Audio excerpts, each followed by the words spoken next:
Hi, Danny Morrison here for the Danny Morrison Expert Comments alongside Rario.com and Match 28, the Dubai Ring of Fire. And this was another big clash. India, who hadn't played since they lost to Pakistan a week before, had to wait that long to have their next fixture. And it was a biggie against New Zealand. History says India never beat New Zealand at the T20 World Cup. I know it's only been going since 2007, but those sort of statistics, well, you take them with a grain of salt, really, because head-to-head overall, it's 8-all, and they're very even sides in T20. But New Zealand are a side that has it over India a little bit in recent years in the ICC World Cups that go around the globe. You only have to think back to 2019 in the 50-over World Cup there in the United Kingdom. Anyway, toss went the way of Kane Williamson. Whoever won it was always going to go up front and bowl first and ask the opposition to see what they could post. And this much vaunted Indian top order really almost got a bit of stage fright.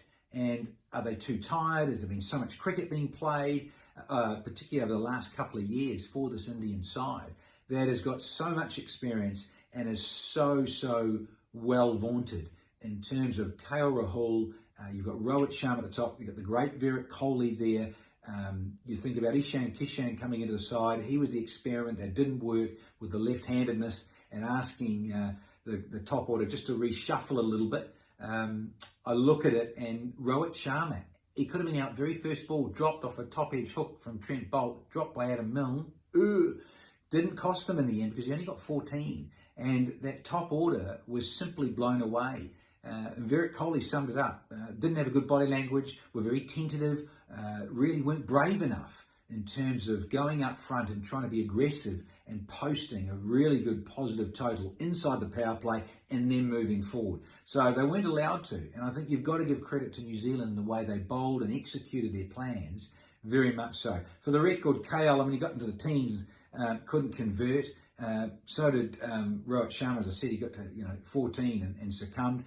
Big wickets to Ish Sodhi on his birthday, I might add as well. He got those big names too, didn't he? He got rid of the captain, Virat Kohli, and he got rid of Rohit Sharma, did Ish Sodhi. Beautiful wrist spin and a very good record in T20s as Ish Sodhi. Hardik Pandya, 23, and then Jadeja at the end was the only one that just started to show a bit of fluency and a bit of positivity with getting to 26 with 1 6 and a couple of fours off 19 balls. And thankfully he did, because they got past 100. One stage it didn't look like India would post the 3-figure mark.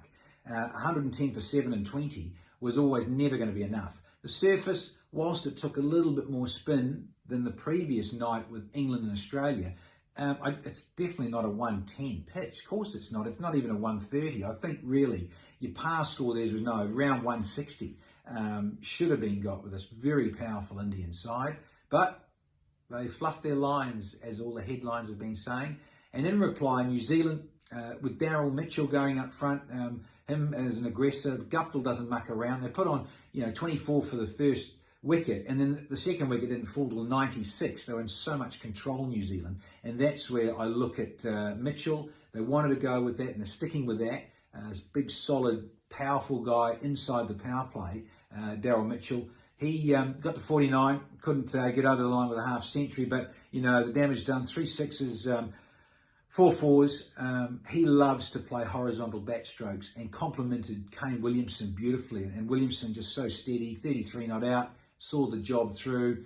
New Zealand get over the line and and do it by 8 wickets to get to 111. Bowling, well, that too, as Kohli said in the post-match presser, just weren't brave enough. And so, they had to get wickets up front in the power play like New Zealand did against India. It wasn't to be. And so, in the end, very comfortable. Player of the match, Ish Sodhi, on his 29th birthday with a couple of very important wickets, as I mentioned there, 2 for 17 and 4, simply outstanding. Kiwis to the fore, took out the points.